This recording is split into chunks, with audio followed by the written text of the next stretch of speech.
Welcome to the Parkway RE Podcast, the pulse of West Roxbury and Boston's Parkway community. This is where neighborhood stories come to life. We showcase the real people behind the businesses we trust, the local gems our community loves, the services that keep our neighborhood moving, and the organizations doing work that truly changes lives. And yes, real estate is part of the story too. The homes, the history, the market, and the momentum, shared from the front steps, not from the sidelines. No scripts, no noise, just real conversations with the real people shaping our streets. Whether you live here, work here, or just love this corner of Boston like we do, welcome to the Parkway RE Podcast. Welcome back, everyone, to the Parkway Real Estate Podcast. I'm Danielle O'Brien, broker-owner of Parkway Real Estate in West Roxbury. Today's episode is especially meaningful. In episode 11, Beauty, Legacy, and Liberation, Perfect 10 on Juneteenth, I am joined by my friend Kanessa, owner of Perfect 10 right here on Center Street. As one of the few Black business owners in our predominantly white neighborhood, Kanessa has built more than a beauty business. She has created a space centered around confidence, culture, connection, and community. In this conversation, we talk about entrepreneurship, representation, resilience, and what Juneteenth means both personally and professionally. We will also explore the importance of visibility in local business and why diverse voices and experiences strengthen neighborhoods like West Roxbury. Let's get into it. Kanessa, thank you so much for joining me. Thank you. Thank you for that introduction. This episode is sponsored by Parkway Real Estate. For more information, call 857-400-9078. Absolutely. All right, so for listeners meeting you for the first time, tell us a little bit about yourself and your journey. Okay, where do I start? Well, my journey really started, I'll say my entrepreneurial journey started officially back in 1998 when I opened up my first salon. But I think in a lot of ways it started even before then, in high school, part of the club, always organizing things. And it just, my journey into what I do now in Perfect 10 really came about because I wanted to collaborate the different interests that I had. I shouldn't say interests, passions that I had, which I knew I had, a passion for people. I knew that I had a passion for the beauty industry. And I knew I had a passion for, well, at the time I didn't know it was business per se, that kind of entrepreneurial spirit, that spirit existed. And so I kind of was able to bring all of that under one umbrella with Perfect 10. And that's how Perfect 10 came about. Awesome.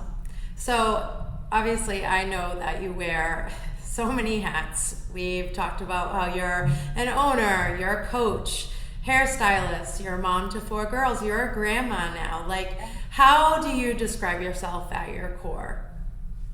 At my core, you ask these really good questions. At my core, how do I describe myself? That is a good question. Well, I can tell you what I know about me is that in every place and space, whether it be being a mom, a leader, an entrepreneur, I just in every place, it's at my core, it's just really bringing people together, and not just bringing them together, but in an impactful way. So at my core, everything I do, I just wanted to have impact, and I just always have this feeling of wanted to create tables that everyone can sit at. Mm-hmm. And so when I say sit at, really able to take space at. So even with my kids, teaching them how to advocate, and listening to them when it comes to stylists, when it comes to, just in every place and space. At my core, I think it's just really a passion for people. Yeah, totally. And I forgot a hat because you're on the board for West Roxbury Main Streets, and that's certainly a seat that you're, helping make an impact here in the community. So I can see that about you for sure. I think that's a great way to describe you, actually, as someone who wants to make an impact. So what first inspired you to even pursue beauty and entrepreneurship? Like you said, it was a passion. Was it just kind of growing up, you were into hair and makeup? Was it, did you see something that kind of inspired it for you? So, when it comes to, well, what really inspired going into cosmetology. So at first I thought I was going to go into social work. I didn't know exactly what I wanted to do out of, like, once I graduated from high school. I just knew I wanted to do something with people. I knew that I just had this really deep desire. I wanted to continue in the clubs I was a part of, like the Human Rights League and the Creative Action Committee, these different committees and groups that I was a part of in school. I wanted to keep doing that, but I didn't really know how. People would sometimes say, "You're going to go into politics," and I'm like, "Yeah, no, I'm not." Um, and I always knew I had this passion for beauty, but in a way of making people look and feel good. So I knew I had this natural skill where I could really do hair. And so in doing that, and that feeling of making people look and feel good, changing how people feel on the outside, I could see did something for them internally. And so there was that piece of just having the natural skill and then also seeing these transformations happen with people. I'm like, I really love this feeling. I love this. And then again, having that kind of entrepreneurial spirit, but not knowing. And so I kind of got into the beauty industry because I had an internship at an investment company, and I could kind of see myself getting stuck there. Graduating from high school, I'm like, okay, I'm going to end up getting stuck doing this, and I hate it. I not what I want. And one day, I'm just like, I know what it is I really want. I know I love cosmetology. And I went down to the local cosmetology school, which was Bojack, right in West Roxbury. This is 1998. And they said they had a class starting in 2 weeks. And I'm like, can I start? Yeah. I'm like, can I start? Okay, what do I do? And that's how this started. It really started right there, just saying, I want to really learn what it is to be a cosmetologist. And in doing that, I remember being in cosmetology school, constantly saying, I'm going to open my own business. I'm going to open my own business. And everyone's like, okay. I'm like, no, I am. I'm going to open my own business. And everything just came together. Yeah. Awesome. That's so cool. I love how you learned right here too, because you're totally a Parkway girl. Like, you grew up in Hyde Park and you just kind of stayed around the area, and I love that. Yeah. So I was familiar with the area, and I went to Bojack's because it was less expensive. It was close to home, and I wanted something close to home because I still needed. I was in college during the day, and I'm like, I need something that's close to home, someplace I can go, and then still work at night. I just needed everything to kind of make sense. Right. Yeah. Right. So, all right. So now fast forward, you open Perfect 10.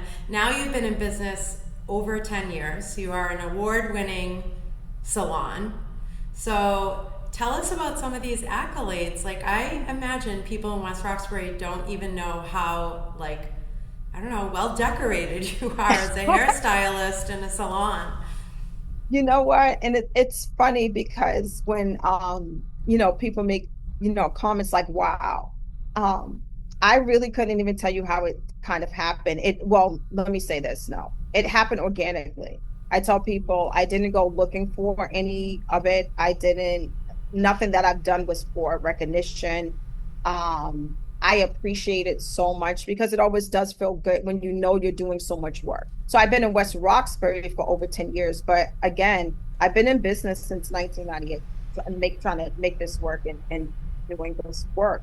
And so it feels good to be at a point in time when it's, the impact that you always hope that you're having. And you have it on individuals, right? People will tell you, you see it, see people develop and careers grow.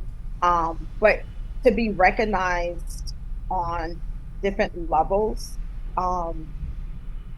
it is such a beautiful thing, but I have to say it happens organically. And I'm always surprised, always shocked, but always so grateful.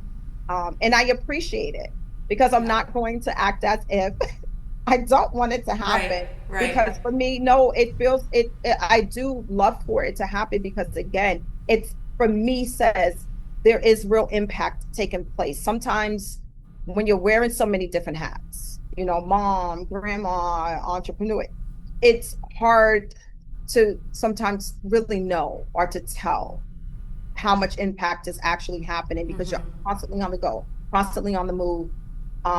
There's always small fires you're constantly putting out, and so sometimes it's just really hard to gauge. And so when someone says, we see you and we appreciate it, it says, okay, Feels good. this is working. Something is happening here. Something's working good here. What's your favorite one? The Best of Boston, definitely. That's huge. The Best of Boston. For me, it was really huge. And it was because I remember years before I received it saying that if I ever received the Best of Boston, I would feel as though I really accomplished something as a salon owner. And that if I stopped doing hair, or had to stop doing hair or retire, I would be satisfied because I got the Best of Boston. And That's awesome.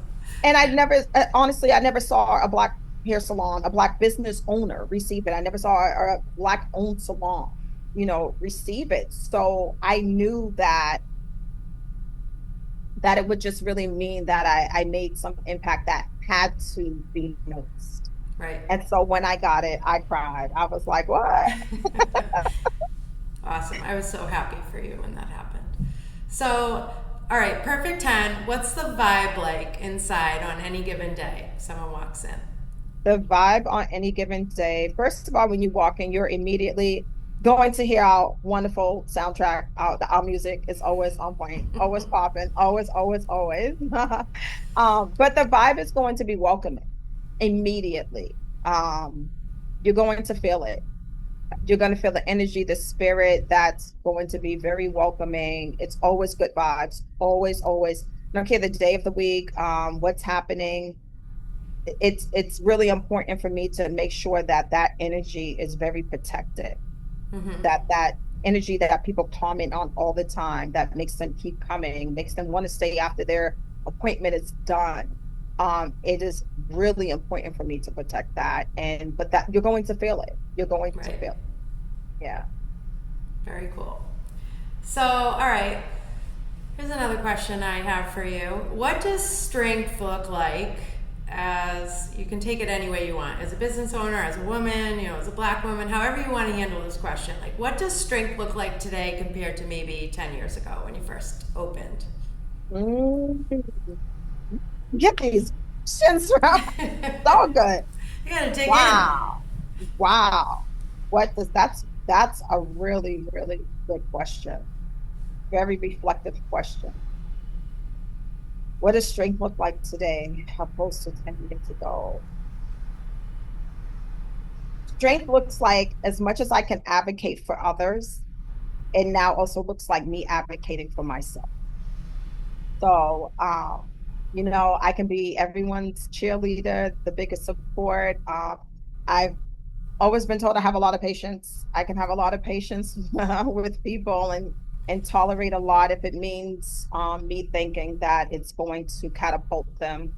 But what strength looks like now is me being able to say that it's okay for me to say sometimes I'm tired and I'm not here for that. And that weight is not for me to carry. And so strength back then looked like me carrying everyone's weight, no matter how heavy it was for me. And now today, in 2026, strength looks like me saying that weight is not for me to carry. I'm not here for that. And still being able to support, but not carrying the weight that doesn't belong. I love that answer. I probably would have a similar answer, actually, like a much more committed to like protecting my own boundaries and the boundaries of my schedule, the boundaries of, who I am as a person and what I want to be involved in and things like that. So I love that you gave that answer. So was there a moment when you realized that in some cases, like your work is beyond hair, beyond just owning this business? Was there like a turning point to that? Or was it always incorporated? You know what? There was never a turning point. For me, I always knew that I had a voice that others would listen to. I always knew that I could be that person that would advocate or that people wanted. And for me, I don't take that lightly. And so in opening a business, I personally always felt the feeling of it's bigger than me. I never, and I'm talking this in 1998 when I'm young in my 20s, I always had that thought process. It was never not a thought process. And so being in a community, it was always these ideas of we can do this, we can do that. And me always looking at other people and seeing this vision for other people. I honestly thought that everyone kind of thought that way.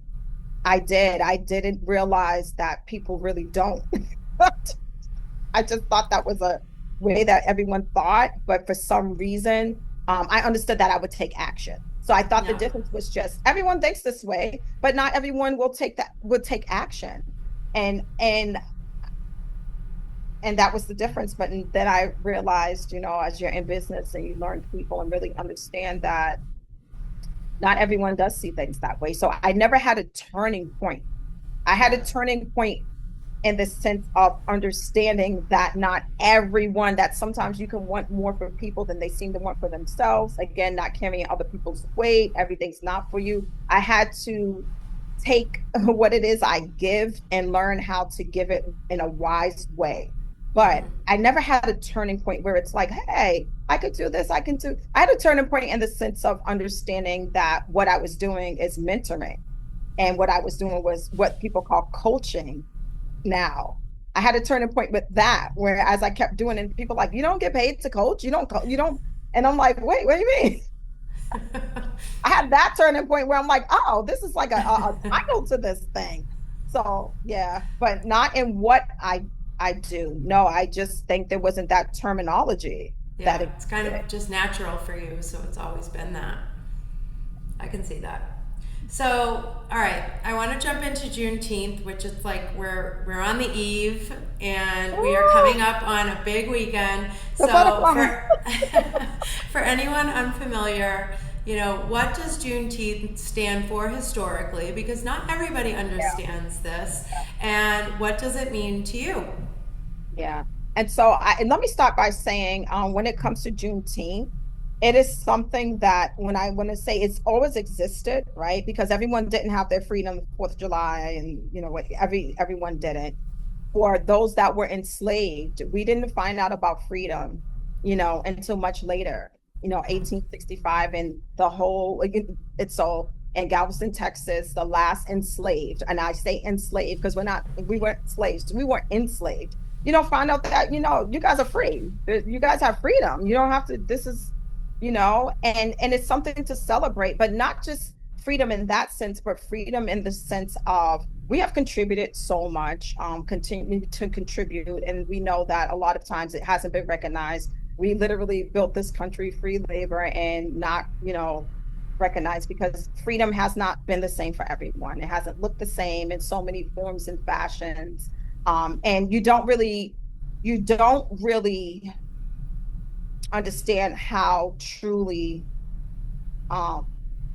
important freedom is or what it really means until you've been deprived of it, until you see what those before you being deprived of it causes today. You don't realize it. And so Juneteenth is really that celebration of, what freedom, a time when we knew, okay, we are no longer enslaved, but it still means that we're still on this road to freedom, So it's celebrating that. It's saying, look at the contributions. It's saying that we are no longer enslaved. And so that's what it celebrates. And it's a celebration for everyone. Because if you believe that freedom is something that is equal to all, then this is something you want to celebrate. Right. You want to look at, our culture as African Americans and the very rich culture that we have, and to be able to celebrate it and say, yes, freedom is for everyone. And that's what we're celebrating. It is for everyone, but it wasn't always for us. And when we found out that, hey, you guys can have it now, it came June 19th. 1865, so that's what we're celebrating. Yeah. Wow, I didn't know the year, so yeah. I actually just learned about it, recently, and we've talked about this before. Like, it wasn't part of history lessons growing up, and I think I told you, in regards to Black history, I grew up in Bridgewater. Part of the Underground Railroad like ran through Bridgewater, so I just found that so fascinating. And I specifically remember like learning about this. And I was not good at history, so for me to remember anything is actually amazing. I'm not either, honestly. I'm not either. I just thought that was so cool. Like, wow, that came right through my town. And but I don't remember this until maybe like in the last 5 or 6 years. Knowing about this. Honestly, I did not grow up knowing about Juneteenth. And so, and that's another piece where history can get, and we see it, trying to happen now in the country, where history of a culture of people that are so, that played such a big part in this country can be buried. You know what I mean? And so again, this is not something that's new. 1865 wasn't made up. Juneteenth wasn't a date that came out of nowhere. It's existed since then. But again, if you bury, if you cover up, if you try to, it's a part of honestly depriving people of freedom by doing that, And so again, that's why we celebrate it. But I didn't grow up knowing about Juneteenth either, And so once I also learned about it, because then the feeling for me was, this is a piece of culture for me, something else that's been buried that I've discovered, and this has been celebrated for generations, and I didn't know. Again, this feeling of being deprived of something that not just I should have known, you should have known, our kids should have known, and it wasn't. So that's why for me, and finding out, that moment of like, what, came over me, and it caused a whole paradigm shift. Right. And so here we are today. And I mean, and here I am like, okay, guess what I'm bringing, West Roxbury, Juneteenth, the whole festival. I mean, let's jump into that, right? Because that's obviously a great segue into what I wanted to ask next. Like, how are we celebrating this? So we are having a celebration for all, where we are celebrating culture. It's funny, my brother who's going to be DJing the event and loves music. Music is a big piece of culture for us. Sent me a text and a little snippet saying, hey, did you know June is African American Appreciation Music Month? And I'm like, oh my goodness, just something else to add to this. You know what I mean? Right. Beautiful. So we are celebrating by having a Juneteenth festival in the Hastings Street parking lot on Saturday, June 20th from 12 to 6. We're going to have vendors, food, activities, face painting. We're going to have someone come and lead a mural. So everybody's going to paint a piece of the mural that comes in. It's going to live someplace, probably at Perfect 10 this year, but next year maybe at Parkway. We're going to have double Dutch. We are going to have talent. Yes, I haven't jumped in forever. So when I fall on my face, just y'all can make sure it's on video. I can't wait to see it. It's gonna be on video. We're going to have talent, so we're going to have different. Wait, I don't mean I want to see you fall on your face. Yeah. Oh no, I didn't mean that. Just I didn't to make that clear. Listen, it's all good. But yeah, that came out wrong. No, I did not take it that way. But yeah, but we're going to have performers, talent. We are going to have Senator Liz Miranda will come and speak. Ruth Z, City Councilor, will come speak. Who else is going to be there? We're going to have a few different speakers just, share. And yeah, it's just going to be a good time. It's going to be a good time. I want it to be, as soon as you walk in, that vibe that you get inside of Perfect 10, which is extending it to across the street. And it's free. Anyone can come in. So if you're walking by, come. It's a celebration for everyone. Awesome. Every culture, everyone. It's a celebration. So come and have fun. Awesome. So 12 to 5, Saturday the 20th, Hastings Street parking lot, West Roxbury. Yeah. Okay. Yeah. So what's the response been from the community so far? So far, so good. Yeah. So far, so good.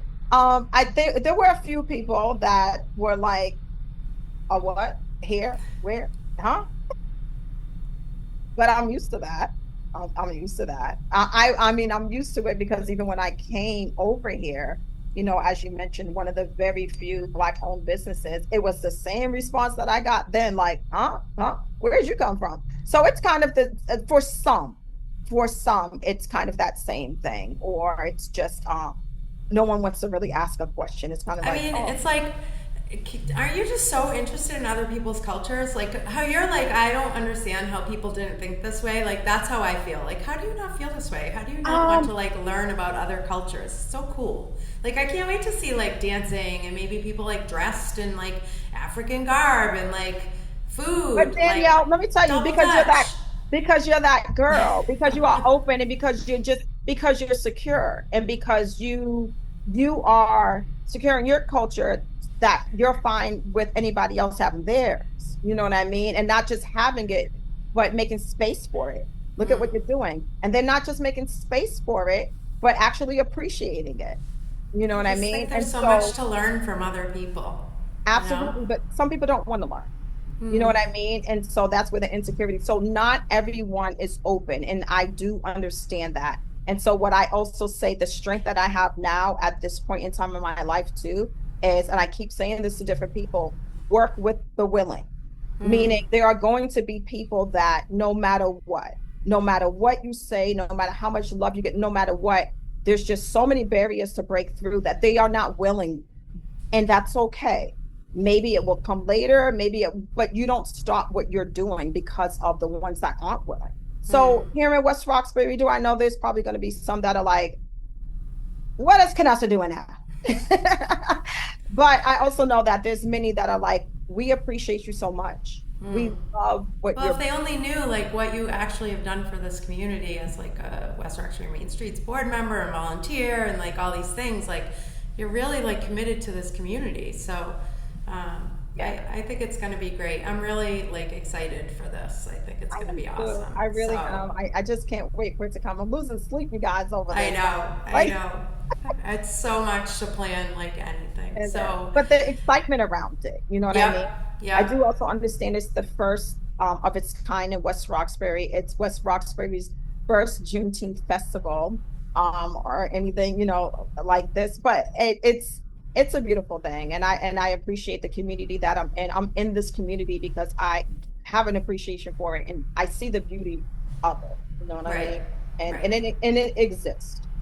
It's coming at like kind of an opportune time with like World Cup being here too, because I think people have maybe opened up to like there's so many other cultures here right now, right? Like it is a total, I'm not going to call it a melting pot, it's more like a tossed salad because you can see like who is what kind of thing. But I am working as a bartender down at FIFA Fan Fest just for fun, right? And I mean, to see the cultures coming in and out of there for the games, and the accents, the clothing, the dancing, the music, the celebrations, like it is, I am like in my glory. Isn't it so energizing and electrifying? So energizing. And the reason why is because of all these different cultures that are coming together. You know what I mean? It almost makes your eyes go wider, and you're like, what was that? What was that sound? Yeah, I can't get enough. I'm loving it. So I think it's like high, It's another like, I don't know, learning experience. Like this whole couple weeks has been a learning experience for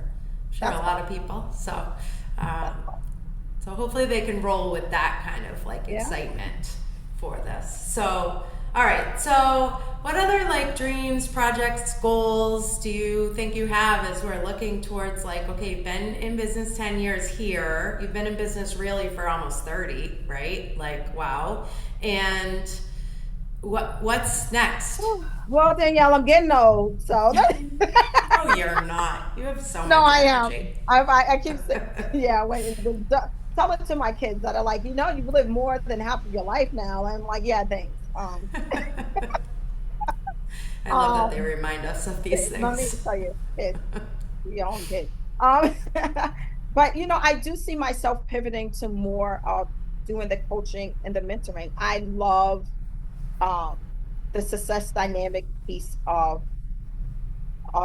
entrepreneurship, and so I know within this industry, it's forever a challenge as an entrepreneur. And so, but I do love this industry and just kind of teaching classes on how to retain clients, how to brand yourself, how to show up client after client after client and still act as though every client that sits in your chair is the very first one of the day, you know? Um, difference between commission and booth rents and, you know, do you want to do commission or booth rent?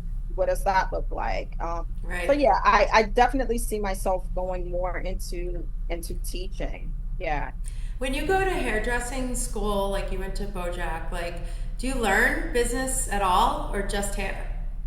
So for the most part, they're teaching you what you need to learn to be licensed by the state. So it's a lot of Okay. sanitation, a lot of chemicals, a lot of science, a lot of the science of the hair. There's a small module that will talk about, okay, you know, as a cosmetologist, you need to be like a chameleon because all different types of people will sit in your chair. You know, it's something basic like that. But the people skills are really what people need to develop, you know, understanding taxes. You know, we don't just have a 401k, and it's understanding how to manage your money. It's all Right. of these pieces because essentially, you know, you're an independent contractor. What does that mean to be an independent contractor? What does that mean when, you know, you get sick and you can't stand behind the chair? Right. You know, so it's all of these pieces, all of these that cosmetology school absolutely does not teach. That Right. it's not there for that. You know what I mean? And so I always say that a lot of cosmetologists that don't end up practicing, it's never because they lack the skill. I've seen some really talented stylists, but it's because they don't know what to do when they're in the process of building their clientele and they don't have hourly income. You know what I mean?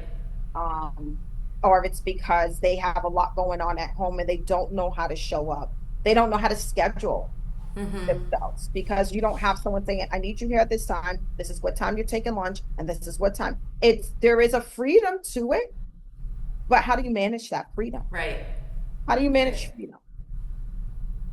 And Yeah. so those are the discussions that a lot of times need to happen. And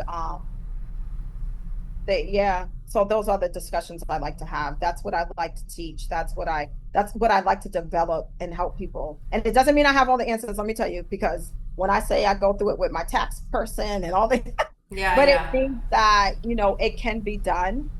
Um, and there's still things for me to learn as well, but there's some things that I know for sure when it comes to entrepreneurship, whether it's a salon you have or a restaurant, it's all the same. And Right. so those are the things I'd like to help stylists and business owners with.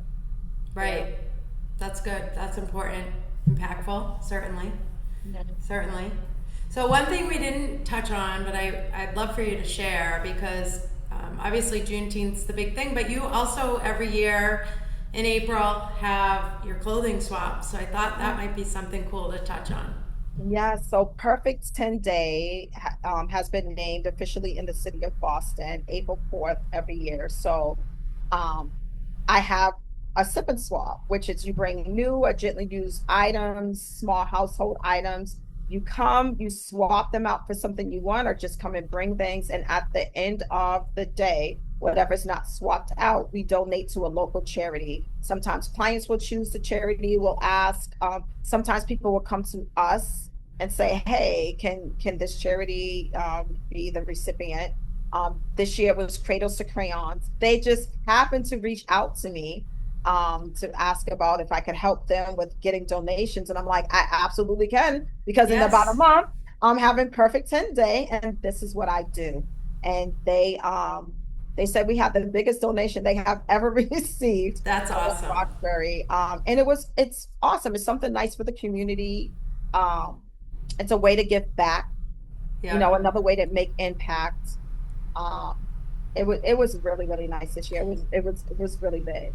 It's No. cool to come in there and see the vibe of the shop too. Like if you're not like people like sometimes you have your hairdresser and you have them for 30 years and you're not like swapping hairdressers all the time. So maybe they're not coming into your shop for that reason. But for someone like me, like I came to just sip and hang out. Like Yeah. it was I Yeah. got to see the vibe in the shop and it was awesome. Or if you're new here and you don't have a hairdresser that just come to something like this and check it out. Like I love that you have it open to the community in that way. So.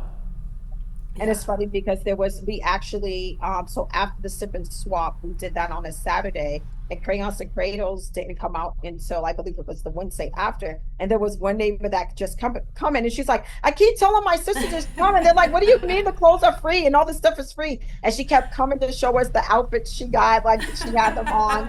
And that was really awesome. And now I see her pass by and we wave like we've known each other for forever. I love it. But that's the part of impact, right? And the part of community where, as a business owner, it's never just about setting up shop and just kind of being in your shell. I'm in a community, and a community exists of people.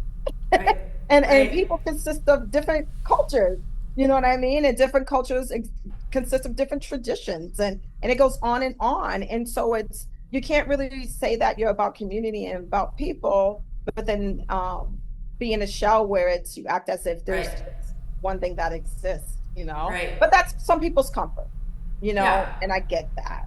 But you've found a way to make it comfortable to walk into your shop, Yeah. I mean, you're so friendly, anyways. Everybody knows. You want another funniest thing? I am the most introverted extrovert, meaning I will find every reason to also stay in a shell sometimes. I get really anxious when I have to do anything or go anywhere. I can promote someone else and like I said, be someone else's biggest cheerleader, but then when it comes to me, I'm like in the shell. Or I made it. So for me, what I can say I've done is in 2025, I said, I have to break out of being like this. I have to accept invites and really show up, not just receive them. I have to actually show up and not just let anxiety, take over. And so it's like learning to protect your boundaries a little bit too, like when you see it coming. But because once I show up and people start, just speaking to me, that's because again, the love for people just things. But Well, I do try to tie in some real estate to every episode. And,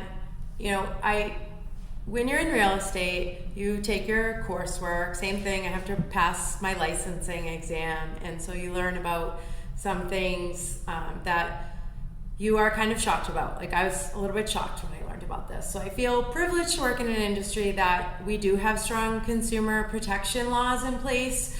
And I was really shocked in my licensing course to learn of some of the inequalities and discrimination that existed in real estate. So I thought it might be interesting to chat about that here, at least bring it up, a little learning lesson for people that, throughout history, still today, especially with digital discrimination that we're seeing now, but unfortunately it still can find its way into society. So there was a time where redlining was a thing, and it's illegal. It's discriminatory practice that is outlawed now, but there was a time when banks and lenders, insurance companies, maybe even real estate agents, I'm not sure to be honest, but they would deny or limit their services such as mortgages, loans, insurance coverage in certain map areas, literally neighborhoods. And it's called redlining because it literally was a map on the wall that they would X out the areas that they would not lend or do business with.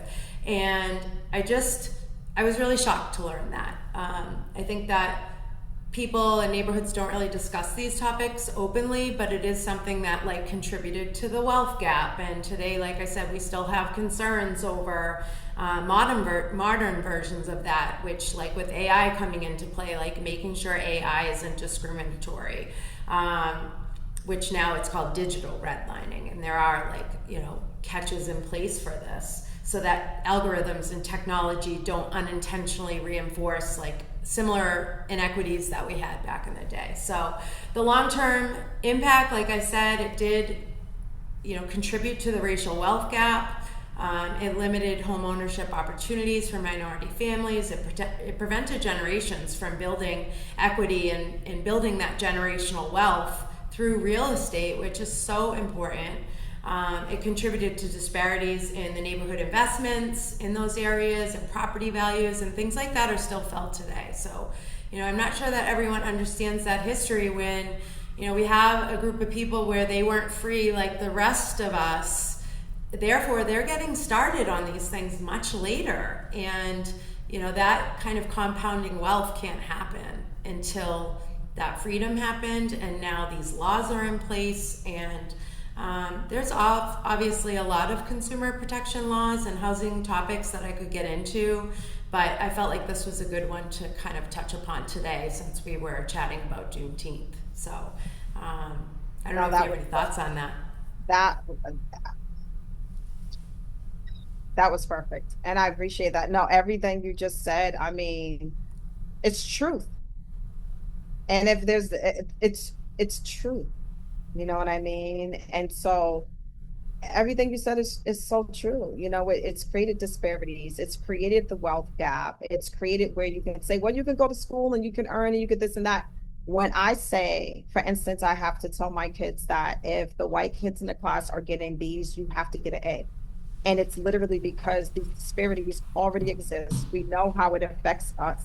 You know what I mean? And so even with getting the A, it still doesn't mean that you're going to get the same opportunities, even with, you know, with being at the top of your class, you know, but it's the same thing, you know, when it comes to work. And I'll say me as an entrepreneur, I can tell you in so many ways how I've been affected, my family, and I'm talking, you know, it's still working and still striving and still, and I mean, something like redlining is something my parents would talk about, my grandparents would talk about, you know what I mean?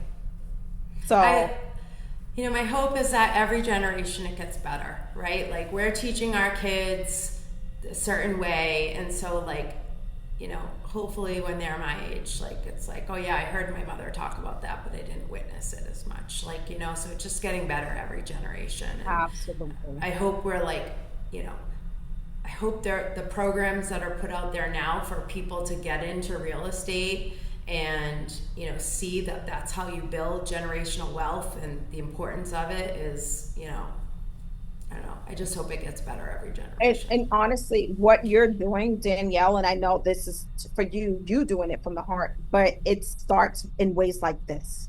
This is how it really has to start. Meeting people where they are, you using your voice because you're someone that other people know. You know what I mean? You have influence as well. And truth be told, you're a white person saying this. Me saying it to someone else who's black, we already know this is our lived experience. But you saying it and saying, wait a minute, is where it happens and where it starts, or someone who might not know about redlining because it doesn't affect them directly. So it's, hey, whatever, you know, or right. What's that? Okay. And they kind of, it's understanding that no, practices like that really have affected things and how and why, you know, right. And it's to say you want to know how so that you can change it, so that you can reverse it. And like you right. said, so that every generation can get better because they know better. Right. Totally. There's so much we could go into on this, actually. Like, it's so much. But, you know, it's important stuff. And, you know, I think we're just kind of doing the right thing, teaching our kids, and like you said, better and better every day. But I am really looking forward to your celebration on Saturday. I hope that it goes off without a hitch, and I hope it's everything you want it to be. I do. You deserve it. I do too. I might shed a tear. My kids are always like, "Oh my God, you're always crying." But they're happy tears. I cry happy tears. So yeah, I mean, I have this vision. I really do. And I'm so thankful for those that are helping make it possible. So I have to say, when I was taking this on, I knew I needed volunteers. I knew I needed people that can help me pull permits and different things. And when I say everyone I reached out to immediately was absolutely, I would totally be honored to help you. And Linda Ramirez, different people that have full-time jobs, because this becomes like a whole nother job. Well, people mobilize, you know, around the right people, right? Yeah, like, you're just such a good person. You're a kind person. Like, you give. And so when you're asking people, like, yes, I will do this for you. Like, but I was still surprised. It's still, you know, because again, it's one of those things where you're just doing what you're doing. So when there's that moment, and maybe it's part of my anxiety, where I'm just like, who would do this? You know, people have their own lives and people have their own, and this is my vision. And so for people to show up like that, oh my gosh, Yeah, gonna be great. I appreciate it. So We'll have to do a follow-up episode next year, yeah. like, what's going to be bigger and better the year after. So I won't give you anxiety about already planning next year. But, well, this was such a great conversation. I'm grateful to you for coming on and spending time with me, sharing your story and perspective with, everyone that listens. And I hope everyone that listens can see that Perfect 10 is going far beyond beauty services here in West Roxbury. You're bringing empowerment and representation, and you've really created a welcoming space where people, they feel valued and they feel seen and heard. And honestly, conversations like this matter, right? We've talked about that. Strong communities are built when we have different experiences and backgrounds and voices that are supported and celebrated and lifted up. So this is part of what keeps neighborhoods growing in meaningful ways. As we recognize Juneteenth and reflect on the importance of freedom, opportunity, progress, I hope that this episode inspires more connection and understanding and continued support for local businesses that help shape the fabric of our community. Thank you for listening to the Parkway Real Estate Podcast. And as always, if you're thinking about buying or selling or simply want to better understand the market that you're in or the community you're looking into, I'm always here for a resource. Kanessa, thank you so much again. I really appreciate it. And we'll see everyone next time. Thank you for joining us. Stay tuned for more insightful episodes of the Parkway RE Podcast with your host, Danielle O'Brien.